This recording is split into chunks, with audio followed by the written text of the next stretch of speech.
ମୁଁ ଛତୁ ଖାଇଲେ ତ ଦେ ଦେ ତୁ ନଥରେ ପରାକା ଦେ ଦେ आंबो खटा सारे खाइछन से आंबो चटनी निम्बो विचार ब्यास बस ता माछ माछ काई खाइबो देव खा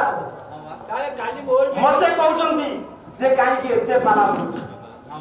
पुणी तो मोर जून मास जाक रखि देले हां जून किलो कयला तुमर गुंठे किलो बिकि देले भुवन रे 5 लाख आउ तुमे भुवनेश्वर कोठा किलोनी हमें घर रंग करि पाबु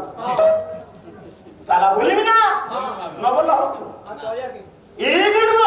बेलु पुरो तू छाड़ दे केसरी कटी समान कहले सिंह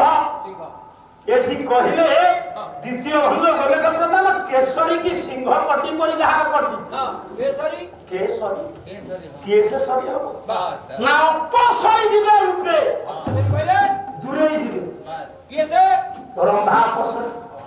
ये लावण्य मयूर लावण्य एमिति सुंदरी स्वर्गर अपसरी रंभा या रूप देखि अपसरी नुले जीवा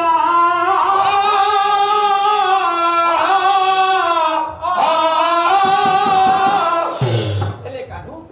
भागी पतर पाठक जे बोल ए रो से समस्या को पूर्ण कर देछन खाली टिके रूप सेठी वर्णना हला नै बोली मु एत कथा आपन मान को हां कहले बा पो सर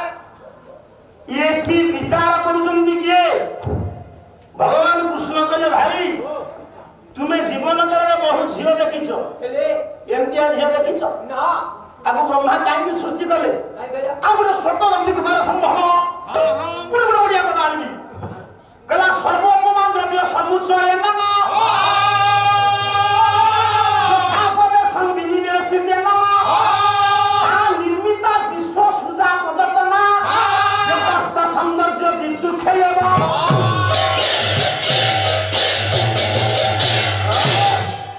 मु एबे कहूची विजय भाई तुमे जो विषय कर 10 दिन भितर मु सेई विषय सेउठु धरि शेष करी वाह किंतु मु गर्वरे कहूनी मु जो विषय धारती कर देबी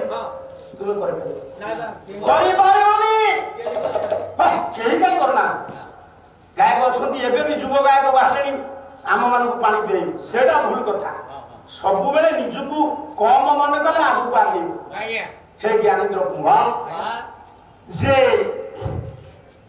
सब उपमा द्रव्य को एकत्र करी हां ब्रह्मा विश्व सृजा हां गोटे सार द्रव्य ए सार मूर्ति विद्युत देखना उद्देश्य रे निर्मिता हां जत्न सरकार प्रजोतना निर्मिता विश्व सृजा बस बस विश्व सृजा ब्रह्मा सार सार द्रव्य को एकत्र करी ये सुंदरी की निर्माण कले बस मु गोटे कथा आपण मन कहिबी कह सारे महाकाशचारी माने एबे जाई कि देखिले चंद्रमंडल भितर खाल खमा अछि हां ताकू सिंहर्ष तो निजे महाकाशचारी नो ना जेमिति आपनकर बाउंस नळी रे मापी देथिले सामंत चंद्रशेखर ब्रिटिश मुंड नुआई थिला आज्ञा पठान साम हां सेमिति की दिव्य दृष्टि थिला तार सिंहर्ष से निजे जानिले जे चंद्रंग भितर खाल खमा अछि से कोन कहिदिले गोटे पद श्लोक गाइबी हां गांधी हां श्लोक कला हुतो सार मै सत्यं कहिता हुतो सार निबंध मंडलमा दमयंती वदनाय वृद्धसा कृपबद्ध विल विलोक्यते हुता गंभीर खनि ख निलिमा ख कइला आकाश निलिम कइले आकाश रंग सेठी जो चंद्र छथि हां तांको भितरु सार द्रव्य को अपहृत करिथिले विश्व सृजा कि मध्ये ना दमयंतींकर बदन संस्थभ निर्माणार्थे सेही खालर ना पड़ुछि के अच्छा अच्छा अच्छा तेणु मो कहिबार तात्पर्य आज्ञा एठी से अनुरूप श्लोक लिखिले कालिदास सर्वोपमा द्रव्य समुच्चयन हां सर्वोपमा द्रव्य के एकत्र करी विश्व सृजा ब्रह्मा गोटे दिव्य मूर्ति सृष्टि कर तैयारी कर निजर नेत्र हाँ तृष्णा को आज्ञा मेंटेना पाई हां ये सुंदरी की तैयारी तैयारी करले की सार तार ओडिया पद हां ये तीन कवि को भितर गड़ी गड़ी गड़ी गड़ी आउस आज्ञा अभिमन्यु शांत सब लिखि देइछन यही श्लोक रो पद लिखि दे कला संसार सार का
ବରିଷ୍ଠ ଗାୟକ ଦୀର୍ଘ ଦିନ ହେଲା କଲଚର କରିଛନ୍ତି ୟା ଉପରେ ସେ ଆହୁରି ବିଭିନ୍ନ ମତ ଦେଇପାରିବେ କହିଲା ସଂସାର ସାର କାନ୍ତିକି ଆଣିଲା ଆଣିଲେ ସଂସାର ସବୁ ଯାକ ସାର କାନ୍ତିକି ଆଣିଲା ବେଶ ଖାଲି କାନ୍ଦି ହେଇଗଲେ ହେଇଯିବ ନା ଖାଲି ବାଲି ହେଲେ ଘର ହବ ନା ଖାଲି ସିମେଣ୍ଟ ହେଲେ ଘର ହବ ଖାଲି ବାଲି ସିମେଣ୍ଟ ହେଲେ ଘର ହବ ଖାଲି ରଡ଼ ହେଲେ ହବ ସବୁ ଇନଷ୍ଟ୍ରୁମେଣ୍ଟ ଦରକାର ପାଣି ଦରକାର ମିସ୍ତ୍ରୀ ଦରକାର କମ ଦାମେ ବାଲି ହଁ କିନ୍ତୁ ସିମେଣ୍ଟ ଖାଲି ସିମେଣ୍ଟ ହେଲେ ଖାଲି ସିମେଣ୍ଟ ସବୁ କରିଥିବେ ପାଣି ନଦେଲେ ଘର ଫାଟିଯିବ ଫାଟିଯିବ। ଦେଖନ୍ତୁ ସଂସାର ସାର କାନ୍ତିକି ଆଣିଲା ଅମୃତ ମିଶାଇ ଅଭିମନ୍ୟୁ କହିଲେ ତା ଦେହରେ ଟିକେ ଅମୃତ ମିଶେଇକି ତା ବାଟି ଦେଲେ ଆଚ୍ଛା ଆଚ୍ଛା କାଲି ଖଜୁଡ଼ା ରହିବ ଖଜୁଡ଼ା ହଁ ତାକୁ ଛାଣିଦେଲେ କଳ୍ପନା କନାରେ ତାକୁ ଛାଣିଲେ ଚା ଥଣ୍ଡା ଛାଣିଦେଲେ ତୁ ଅଧୀରେ ଚା ଛଣା ଅମୃତ ମିଶାଇ ବାଟି ଛାଣିଲେ ବିହି ଏ ପ୍ରତିକି ନିର୍ମାଣ ଆରେ ଯେତେବେଳେ ତୁମେ ପିଲାମାନେ ଷ୍ଟିଲରେ ଗୋଟେ ଝରକା ହଉଛି ଆଜ୍ଞା ତାକୁ ଟିକେ ଫିନିସିଂ କରା ପାଲିସ କରାହଉଛି ତାକୁ ମକତ ରସାଣରେ ରସାଣିଏ ଆଚ୍ଛା ରସାଣ ରଞ୍ଜା ମାଇଲେ କଣ ଇଏ କବାଟ ତୁ ଅଧୀରେ ଭାରି ଜାଣିଛୁ ରଞ୍ଜା ମାଇଲେ ତୁ କିଛି ଜାଣିନୁ ଆଉ ଗୋଟେ ଝିଅକୁ ତ ସବୁ ସୃଷ୍ଟି କରି ତାକୁ ରଞ୍ଜା ମାରନ୍ତି ଉପମା ସୃଷ୍ଟି କିଣିଲା ହେଲେ ଜୀବନ୍ୟାସ ମୋହନ ମନ୍ତ୍ରରେ ଜୀବନ୍ୟାସ କରି ସାରା ସଂସାର କିଣିଲା ଆଉ ଏତେ ସୁନ୍ଦରୀ ନହେଲେ ମହାପ୍ରା କହିଛନ୍ତି ଯେ ସତ୍ୟ ଯୁଗର ଝିଅ ଦ୍ୱାପର ଯୁଗରେ ବାହା ହବ ସୁନ୍ଦରତା ତାର କମିବନି ଫେରେ ବଳରାମ ସ୍ତ୍ରୀ ହେଉଛି ହଁ ଠିକ କଥା ଆଉ ତୁ କଣ ତୋର କାହା ସ୍ତ୍ରୀ ହେଇଥାନ୍ତୁ ତୁ ଚୁପ ହେଇବ ବେଶୀ ଭଦ୍ର ଲୋକ ଦେଖାଉଛୁ